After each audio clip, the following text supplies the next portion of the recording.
Hello friends, मैं हूं professor are Agarwal और आप देख रहे हो मेरा channel pen paper education.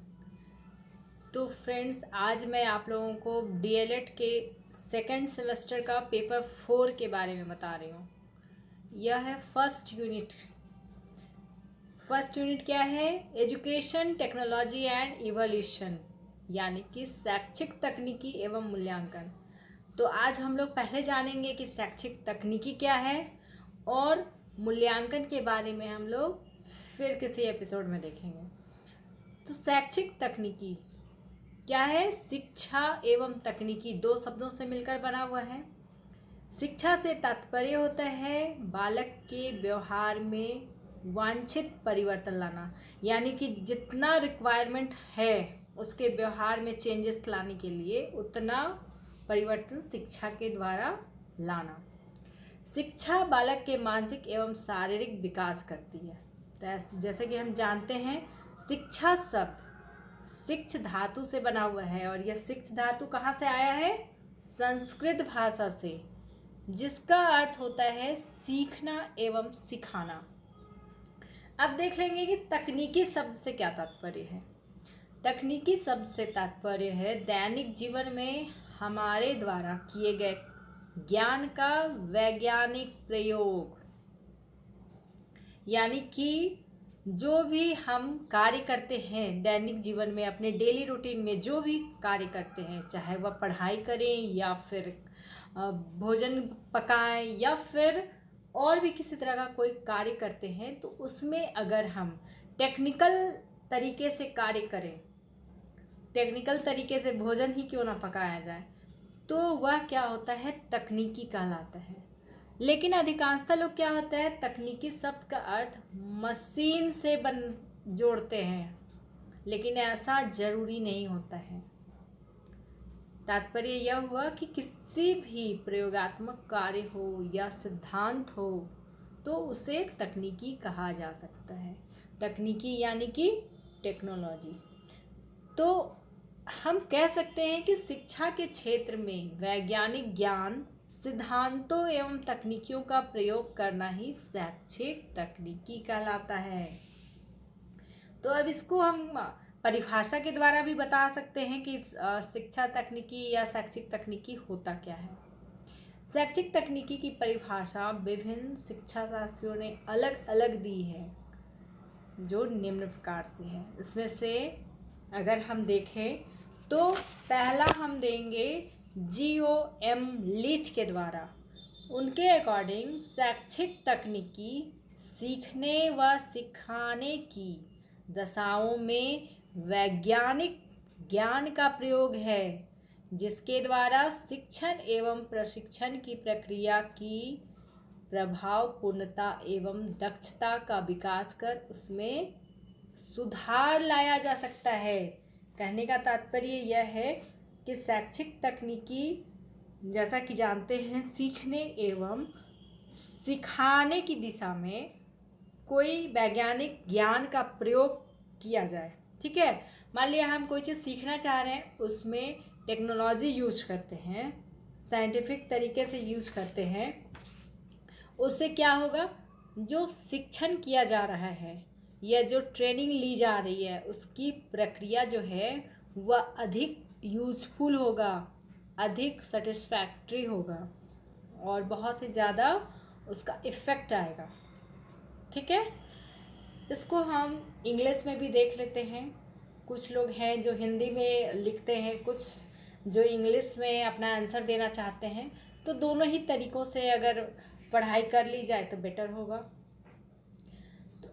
According to GOM Leith, educational technology is the systematic application of scientific knowledge about teaching, learning and conditions of learning to improve the efficiency of teaching and training.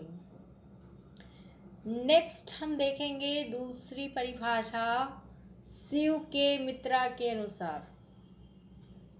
तो चलिए ये भी देख लेते हैं कि ये क्या कहते हैं।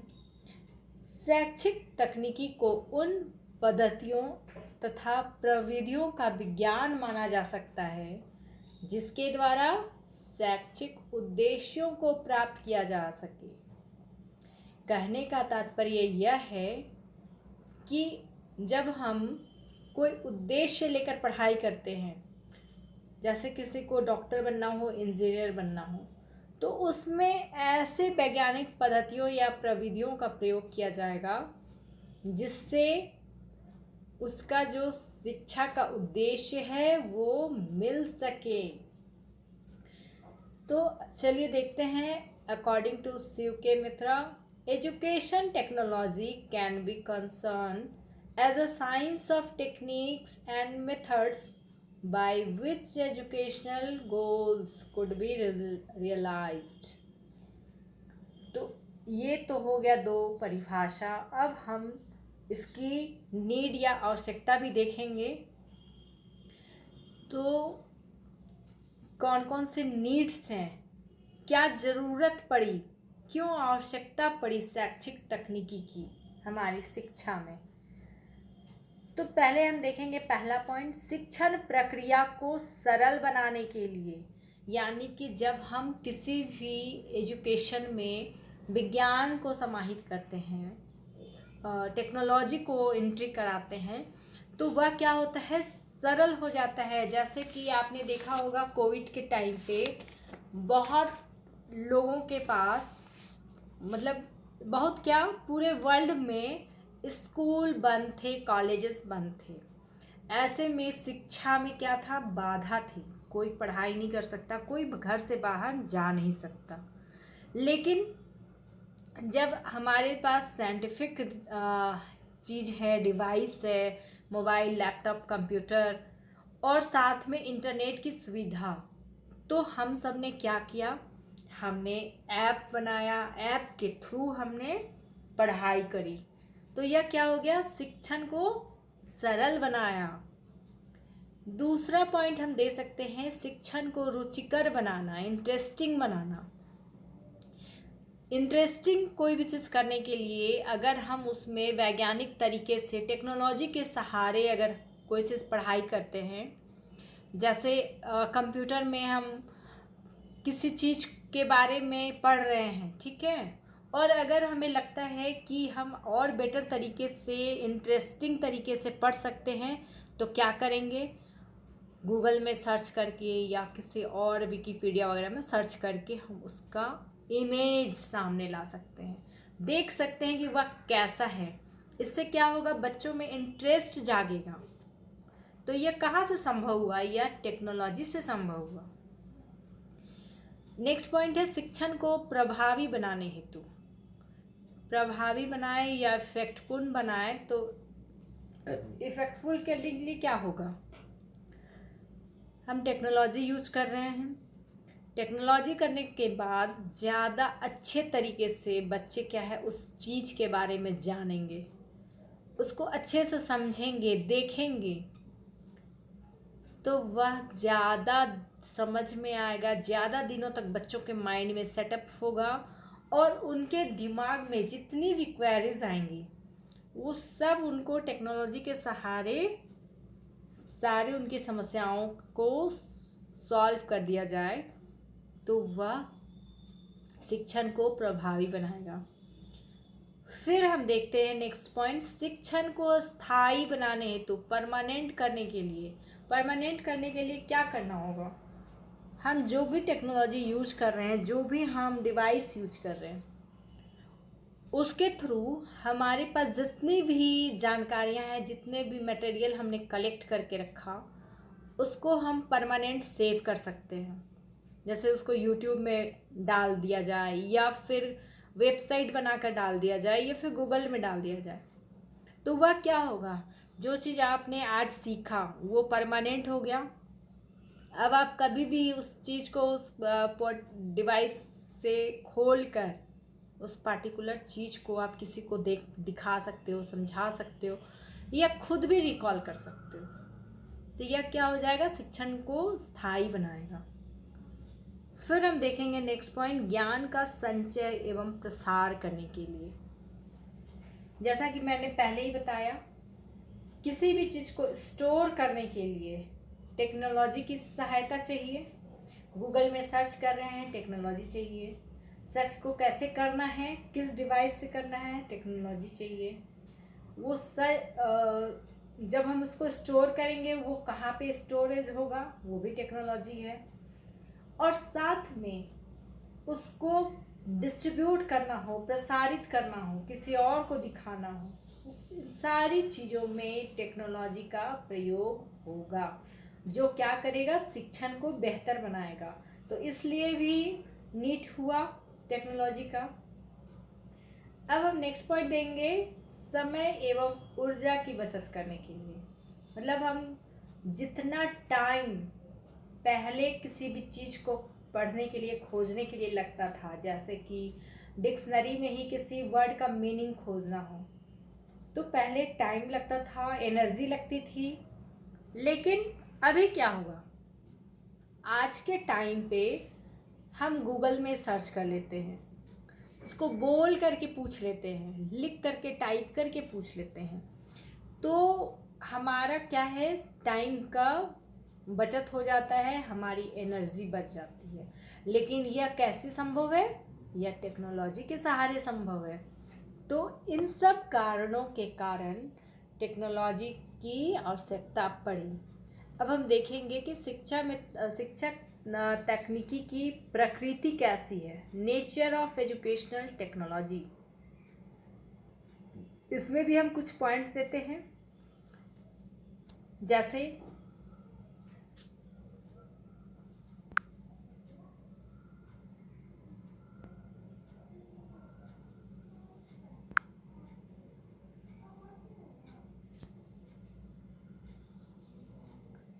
शैक्षिक तकनीकी शिक्षा, विज्ञान तथा तकनीकी के प्रभाव का अध्ययन करती है। यानी कि इसका नेचर कैसा है, यह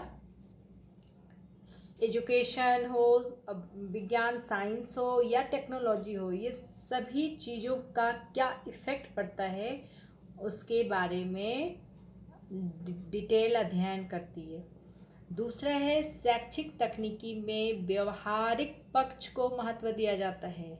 यानी कि हम जो भी टेक्नोलॉजी यूज करते हैं अपने एजुकेशन के लिए, अपनी शिक्षा के लिए, उसका हमारे डेली लाइफ में क्या इम्पोर्टेंस है या नहीं है, उसके बारे में जानती है। तीसरा पॉइंट है, यह निरंतर विकासशील विषय है। यानी कि जो एजुकेशनल टेक्नोलॉजी है, वह टेक्नोलॉजी हमेशा डेवलप होने वाला चीज़ है, हमेशा चेंज होते रहता है, हमेशा अलग अलग चीज़ें आते रहती हैं, अलग अलग टेक्नोलॉजी डेवलप होते रहती हैं। चौथी प्रकृति है, विज्ञान ही इसकी आधारशिला है। यानी कि जो साइंस है उसी के द्वारा टेक्नोलॉजी तैयार होती है। यानी कि बिना विज्ञान के संभव नहीं है, विज्ञान ही इसका बेस है, आधार है। नेक्स्ट पॉइंट हम देंगे, सीखने की प्रक्रिया का विकास करती है। यानी कि जो लर्निंग एवं टीचिंग प्रोसेस है, जो सीखने का जो प्रोसेस है उसको डेवलप करती है ये। क्योंकि टेक्नोलॉजी जब यूज़ होता है किसी भी चीज़ में, तो वो और अच्छे से पठन पाठन शुरू हो जाता है, टीचर को भी आसानी है और स्टूडेंट भी काफ़ी अच्छे से इफ़ेक्टफुल पढ़ाई करते हैं। तो ये सब तो थे एजुकेशनल टेक्नोलॉजी के नेचर। अब आते हैं इसका स्कोप कहाँ है, यानी शैक्षिक तकनीकी का क्षेत्र कौन कौन सा है। तो पहला है पाठ योजना का क्षेत्र, यानी स्कोप ऑफ लेसन प्लान। इसमें क्या होता है, अलग अलग विधियों का प्रयोग किया जाए, मेथड, या फिर सूक्ष्म शिक्षण यानी माइक्रो टीचिंग का इस्तेमाल किया जाता है। तो पहला क्षेत्र तो ये हो गया पाठ योजना, जहाँ पे टेक्नोलॉजी यूज की जाती है। दूसरा चीज़ हो गया श्रव्य दृश्य सामग्री का क्षेत्र, यानी scope of audio visual aids. अब मान लिया किसी भी कंट्री का, किसी भी स्टेट का मैप देखना हो तो हम या तो ग्लोब में देखते हैं, वो भी एक प्रकार का टेक्नोलॉजी है। उसको हम डायरेक्ट गूगल के थ्रू प्रोजेक्टर के सहारे बच्चों को दिखा सकते हैं, वह भी टेक्नोलॉजी है। कंप्यूटर में भी हम खोल करके उस स्टेट का मैप निकाल सकते हैं, तो वह भी टेक्नोलॉजी है। तो कहने का तात्पर्य कि इन क्षेत्रों में भी, यानी कि ऑडियो विजुअल एड्स में भी टेक्नोलॉजी का स्कोप है। फिर नेक्स्ट पॉइंट आते हैं शिक्षण अधिगम प्रक्रिया का क्षेत्र, यानी टीचिंग लर्निंग प्रोसेस। अब इसमें हम देखेंगे कि कैसे टीचिंग लर्निंग प्रोसेस में शैक्षिक तकनीकी का क्षेत्र डेवलप होता है।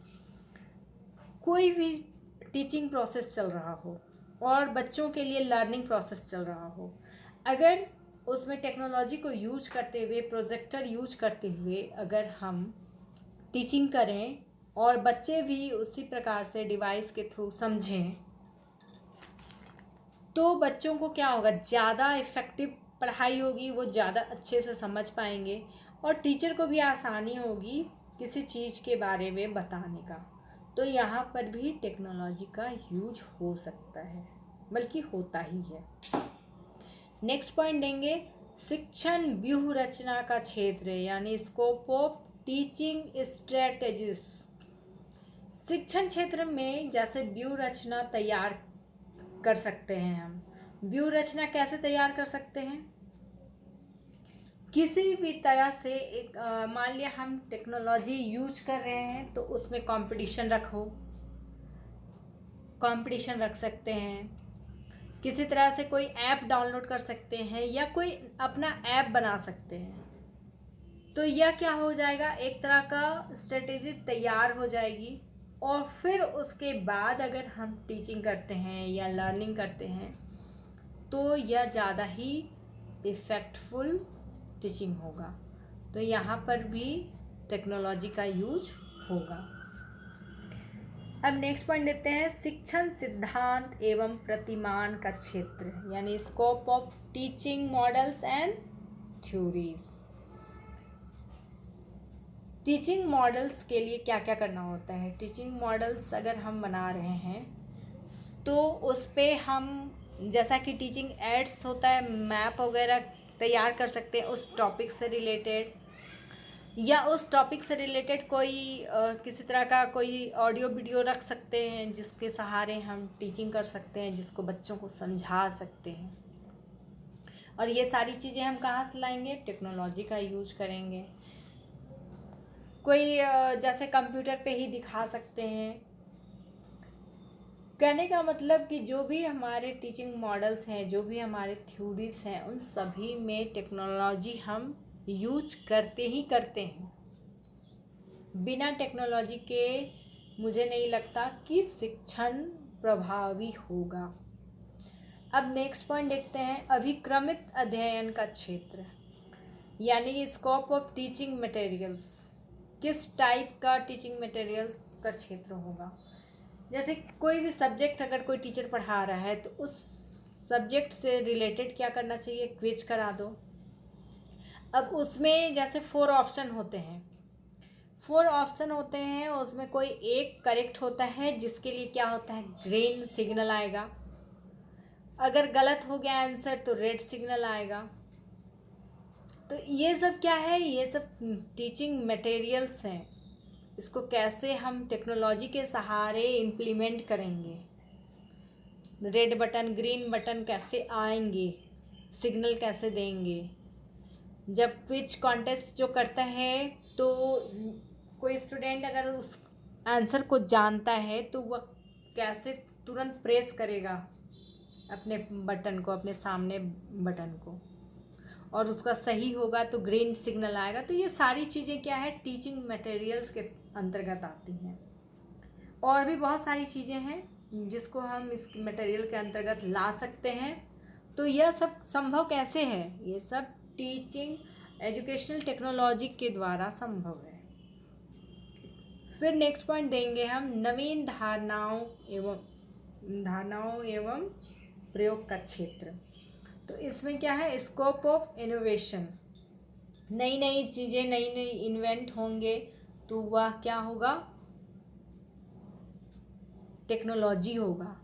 शैक्षिक तकनीकी के क्षेत्र में नई नई धारणाएं एवं प्रयोग के द्वारा शिक्षण को क्या हो सकता है, प्रभावी बनाया जा सकता है, ज़्यादा इंटरेस्टिंग बनाया जा सकता है।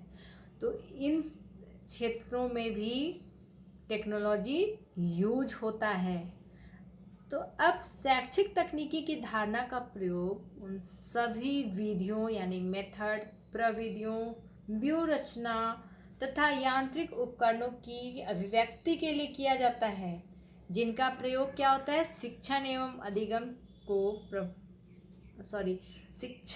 एवं अधिगम की प्रभावशीलता में वृद्धि करने के लिए किया जाता है, उनको ग्रो करने के लिए किया जाता है। अब हम देखेंगे शैक्षिक तकनीकी के उपागम क्या क्या है, अप्रोचेस क्या क्या है। तो 3 इसमें मेन अप्रोचेस हैं। फर्स्ट है कठोर शिल्प उपागम यानी हार्डवेयर अप्रोचेस, इसको हम पहला तकनीकी भी बोल सकते हैं। दूसरा तकनीकी बोल सकते हैं कोमल शिल्प उपागम यानी सॉफ्टवेयर अप्रोचेस, और तीसरा बोलेंगे प्रणाली उपागम यानी सिस्टम अप्रोचेस। कठोर शिल्प उपागम का जन्म भौतिक विज्ञान तथा अभियंत्रण तकनीकी से हुआ है। इसमें कुछ विशेष बातों पर भी जोर दिया गया है। कौन कौन सी वो विशेष बातें हैं हार्डवेयर अप्रोचेस के अंतर्गत, जैसे पहला, इसमें शिक्षण सहायक सामग्री पर विशेष जोर दिया गया, यानी जो बाहरी चीज़ें हैं हार्डवेयर कहने का मतलब क्या होता है, हार्डवेयर का मतलब जो बाहर से यूज हुआ चीज़ है, जैसे कि monitor, keyboard, mouse, CPU, UPS, ये सब बाहर से दिखाई देने वाली चीज़ें जिसको हम छू सकते हैं, ठीक है। तो इसमें टीचिंग एड्स भी आ जाएंगे, शिक्षण सहायक सामग्री। दूसरा, कंप्यूटर एवं मशीनों के प्रयोग पर जोर दिया जाता है, बल दिया जाता है। तो ये हार्डवेयर अप्रोच हुआ, जैसे कि chalkboard, VCR, computer, calculator, TV, radio, projector. मैंने जैसे बताया कि बाहरी चीज़ें जिनको हम टच कर सकते हैं वे सभी हार्डवेयर के अंतर्गत आते हैं। अब कोमल शिल्प उपागम के अंतर्गत क्या आया, सॉफ्टवेयर वाली चीज़ आ गई, कोमल यानी सॉफ्ट। इसे अनुदेशन तकनीकी यानी इंस्ट्रक्शनल टेक्नोलॉजी या व्यवहार तकनीकी यानी बिहेवियरल टेक्नोलॉजी भी कहते हैं, कोमल शिल्प को या सॉफ्टवेयर को। इसमें मशीनों का प्रयोग नहीं किया जाता बल्कि शिक्षण एवं अधिगम के मनोवैज्ञानिक सिद्धांतों का प्रयोग किया जाता है, यानी कि जो हमारे साइकोलॉजिस्ट हो गए या फिर जितने भी मन से रिलेटेड, मन की बातों को बताने वाले जो साइंटिस्ट हुए, उन्होंने बहुत सारी चीज़ों का अध्ययन करने के बाद जो हमें टेक्निक बताया, जो हमें सिद्धांत बताए, उनका प्रयोग किया जाता है। इसमें शिक्षा के इनपुट, प्रोसेस एवं आउटपुट तीनों पक्षों को विकसित करने पर बल दिया जाता है। हम जो भी चीज़ कीबोर्ड के द्वारा एंट्री करते हैं वो क्या हो गया, इनपुट हो गया, और सीपीयू के अंदर में जो प्रोसेस चलता है वह प्रोसेस टेक्निक हो गया, और जो हम मॉनिटर पे देखते हैं वह आउटपुट हो गया। तो शिक्षा में भी इन तीनों चीज़ों को डेवलप करने पर जोर देता है। तीसरा है, इसको विकसित करने के लिए नए नए प्रोग्रामिंग किए जाते हैं ताकि उसका जो आउटपुट निकले वह परफेक्ट हो या और सही हो, यूजफुल हो। गलत आउटपुट अगर आता है तो वह यूजफुल कैसे होगा, वह परफेक्ट कैसे कहलाएगा। तो जो सॉफ्टवेयर वाली चीज़ें हैं उसमें क्या है, नए नए अलग अलग टेक्नोलॉजी के सहारे प्रोग्रामिंग किए जाते हैं ताकि वह इफ़ेक्टफुल हो। नेक्स्ट है इसका उद्भव, किसका, सॉफ्टवेयर उपागम का, अप्रोचेस का उद्भव जो है वह शिक्षण सिद्धांतों, व्यूह रचना, रणनीतियाँ, लिखित सामग्री, योजनाबद्ध अनुदेशन आदि के लिए हुआ। यानी कि हार्डवेयर एंड सॉफ्टवेयर दोनों ही क्या है, एजुकेशन टेक्नोलॉजी को बढ़ावा देते हैं। अब हम लोग तीसरा अप्रोच देखेंगे, प्रणाली उपागम यानी सिस्टम अप्रोच। इसका विकास द्वितीय विश्व युद्ध के बाद हुआ, सेकेंड वर्ल्ड वार जो था 1945। इसकी उत्पत्ति हार्डवेयर एवं सॉफ्टवेयर दोनों के मेल के बाद हुआ, इसलिए इसको थर्ड टेक्नोलॉजी भी बोलते हैं। शैक्षिक समस्याओं को सुलझाने के लिए वैज्ञानिक एवं संख्यात्मक उपागम प्रदान करना, यानी शिक्षा से रिलेटेड जो भी प्रॉब्लम्स आएंगे उसको सॉल्व करने के लिए इस अप्रोच को, इस सिस्टम अप्रोच को की रचना की गई। नेक्स्ट है प्रणाली उपागम, पूरे शैक्षिक प्रबंधन को देखता है, यानी कि जितना एजुकेशन ऑर्गेनाइजेशन है उसको यह ध्यान देता है, यह सिस्टम अप्रोच उसको ध्यान देता है। जैसे कि टीचर का हो गया, स्टूडेंट हो गया, क्लासरूम हो गया, जो टेक्निक से पढ़ाया जाना है वो टेक्निक पे ध्यान देना, मतलब सारी चीज़ें सिस्टम अप्रोचेस के अंतर्गत आती हैं। इसलिए प्रणाली उपागम को क्या कहते हैं, प्रबंध तकनीकी यानी मैनेजमेंट टेक्निकल अप्रोचेस भी कहते हैं। यानी कि यह सारे मैनेजमेंट को देखता है। तो इसका किस प्रकार तकनीकी में प्रयोग होगा वह भी हम देखेंगे। शैक्षिक प्रशासन के विकास तथा अनुदेशन की रूपरेखा बनाना, यह क्या करता है, जो भी ऑर्गेनाइजेशन है, एजुकेशनल ऑर्गेनाइजेशन है, उसको डेवलप करने के लिए, उसको इंस्ट्रक्शन देने के लिए एक रूपरेखा तैयार करता है, एक मैप, एक डायग्राम तैयार करता है, ताकि मतलब उसके थ्रू पहले किस कार्य को अंजाम देना है, फिर किस कार्य को करना है, वह एक चार्ट तैयार हो जाए। दूसरा है, इसका जो मेन बेस है वह है विज्ञान एवं गणित, यानी साइंस एंड मैथ्स। उसी को आधार बनाकर, उसी को बेस बनाकर यह अपना कार्य करता है। तीसरा है, इसके द्वारा शैक्षिक व्यवस्था कम खर्च में और अधिक उपयोगी बनती है। एक सिस्टमेटिक तरीके से जब मैनेजमेंट होता है तो उससे क्या होगा, जो व्यवस्था की जाएगी वह क्या होगा, उसमें खर्च कम लगेगा और वह ज़्यादा इफ़ेक्टफुल होगा, ज़्यादा यूजफुल होगा। तो इस प्रकार हम देख रहे हैं कि हमारा जो ये टॉपिक था शैक्षिक टेक्नोलॉजी का, एजुकेशनल टेक्नोलॉजी, वह अभी इतना मैं लास्ट कर रही हूँ। अब इसके बाद नेक्स्ट टॉपिक में और भी बहुत कुछ आएगा, वो मैं नेक्स्ट वीडियो में बताऊँगी। तो वीडियो में बने रहने के लिए धन्यवाद। और अगर आप मेरे चैनल में नए आए हैं तो प्लीज़ सब्सक्राइब ज़रूर कर लीजिएगा, और अगर वीडियो पसंद आया, समझ में आया तो लाइक एंड शेयर भी कर लीजिएगा। और कुछ पूछना हो मुझसे तो उसे कमेंट्स में लिख करके ज़रूर पूछिएगा। Thank you.